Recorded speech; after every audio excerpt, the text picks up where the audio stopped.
En este video vamos a hablar de lo que son los ecosistemas, su estructura y su dinámica. Empezaremos definiendo lo que es un ecosistema. Un ecosistema comprende el conjunto de seres vivos y de factores ambientales que existen en una zona determinada y las relaciones que se establecen entre ellos. A lo largo de este video, vamos a ir conociendo los diferentes componentes de un ecosistema. Pero los ecosistemas son algo dinámico, y este dinamismo lo pondremos de relieve estudiando algunas de las adaptaciones más comunes de los seres vivos al medio en el que se encuentran, bien sea un medio terrestre o un medio acuático. Identificaremos los niveles tróficos presentes en un ecosistema y las diferentes formas de representar las relaciones entre dichos niveles tróficos. Distinguiremos entre hábitat y nicho y terminaremos con los principales ciclos que nos encontramos en los ecosistemas. Los componentes básicos de los ecosistemas son dos: el biotopo y la biocenosis. En un ecosistema todos los elementos están relacionados entre sí, por lo que dependen unos de otros. El biotopo es el componente abiótico. Es el medio físico de un ecosistema y sus propiedades físico-químicas. La biocenosis o comunidad es el componente biótico de un ecosistema. Es el conjunto de seres vivos, bacterias, protoctistas, hongos, vegetales y animales que habitan un lugar determinado y las relaciones que se establecen entre ellos. Las propiedades físico-químicas de un ecosistema dependen de factores ambientales que pueden ser físicos, como la luz, la temperatura, la humedad, o químicos como la salinidad, el pH, la naturaleza del suelo, etc. Como hemos dicho antes, los factores bióticos no solo son el conjunto de seres vivos que habitan en un lugar determinado, sino que también se incluyen las relaciones que se establecen entre dichos seres vivos. Estas relaciones pueden ser intraespecíficas, cuando se establecen entre individuos de la misma especie, o interespecíficas, cuando se establecen entre organismos de distinta especie. Las primeras, las relaciones intraespecíficas, pueden ser perjudiciales, si provocan la competencia, o beneficiosas, si crean cooperación. Ejemplos de relaciones intraespecíficas son las coloniales, en las que los individuos provienen de un progenitor común y se mantienen unidos, como es el caso de los pólipos y medusas. Las asociaciones gregarias, que son relaciones que se establecen entre individuos, no necesariamente emparentados, que viven en común durante un tiempo para ayudarse en la búsqueda de alimento, la defensa, reproducirse, emigrar, etc. Las asociaciones sociales están constituidas por grupos de individuos interdependientes y jerarquizados entre sí. Un ejemplo de sociedades son las que forman las hormigas o las abejas. Por último, las asociaciones familiares, que se establecen entre los progenitores y su descendencia y cuya principal finalidad es la reproducción y el cuidado de las crías. Entre las relaciones interespecíficas nos encontramos con el comensalismo, la competencia, el parasitismo, el inquilinismo, el mutualismo o la depredación. Las diferencias entre unas y otras vienen determinadas por quién sale beneficiado y quién perjudicado y por la gravedad del perjuicio provocado por alguno de los individuos. Dependiendo de las características del medio, los seres vivos presentan adaptaciones.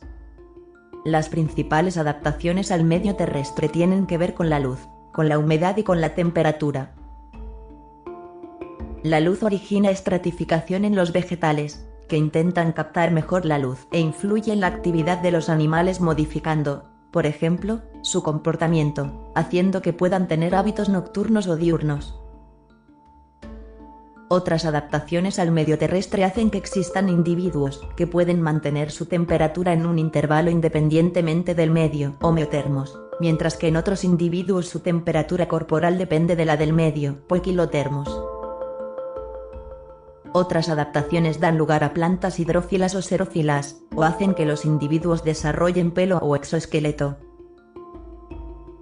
Los factores determinantes del medio acuático son luz, temperatura, salinidad, oxígeno, presión hidrostática, viscosidad, densidad, movimientos del agua. Las adaptaciones al medio acuático son diversas. Así, según la luz, varía la distribución de los seres vivos o aparece el fenómeno de la bioluminiscencia. Para soportar la presión hidrostática, por ejemplo, adoptan formas aplanadas. Atendiendo a la salinidad, los individuos desarrollan mecanismos de regulación interna.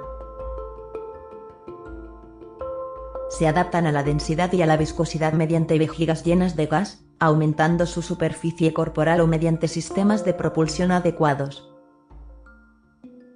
Para soportar las corrientes desarrollan tallos flexibles o sistemas de fijación al suelo. Los niveles tróficos o alimenticios son los productores, organismos autótrofos, que fabrican su propia materia orgánica a partir de energía solar y materia inorgánica. Son algunas bacterias, algas y plantas. Los consumidores, organismos heterótrofos que se dividen en primarios, secundarios o terciarios, según se alimenten de productores, de herbívoros o de los consumidores primarios y secundarios.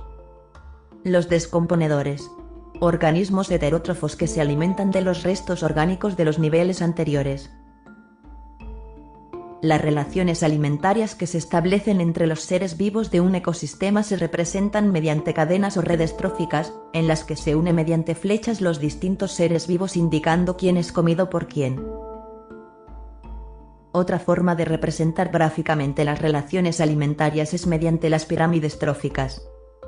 Existen pirámides de energía, de números o de biomasas según se represente la energía almacenada en los distintos niveles tróficos, el número de individuos o la cantidad de biomasa de cada nivel. Resulta fundamental distinguir entre hábitat y nicho. Mientras que el hábitat de un organismo es el lugar donde vive, es decir, el área física donde podemos encontrarlo. El nicho ecológico de una especie no corresponde solo a un espacio físico, sino también a la forma en que la especie ocupa este espacio, a su modo de vida y a su función en el ecosistema. En los ecosistemas existe un flujo de energía, que proviene del sol y es acumulado en forma de energía química en la materia orgánica. Dicho flujo es unidireccional. Los organismos utilizan parte de esa energía para su crecimiento, en la respiración y en los procesos metabólicos. Solo un 10% de esa energía puede pasar de los organismos de un nivel a los del siguiente nivel trófico. A diferencia del flujo de energía, el flujo de materia en un ecosistema es cíclico. La materia no se pierde, sino que se recicla continuamente. Para que los productores de un ecosistema puedan sintetizar materia orgánica necesitan captar elementos químicos del agua, del aire y del suelo. Estos elementos reciben el nombre de bioelementos. Los bioelementos pasan de unos organismos a otros hasta que regresan de nuevo al medio dando lugar a los llamados ciclos biogeoquímicos.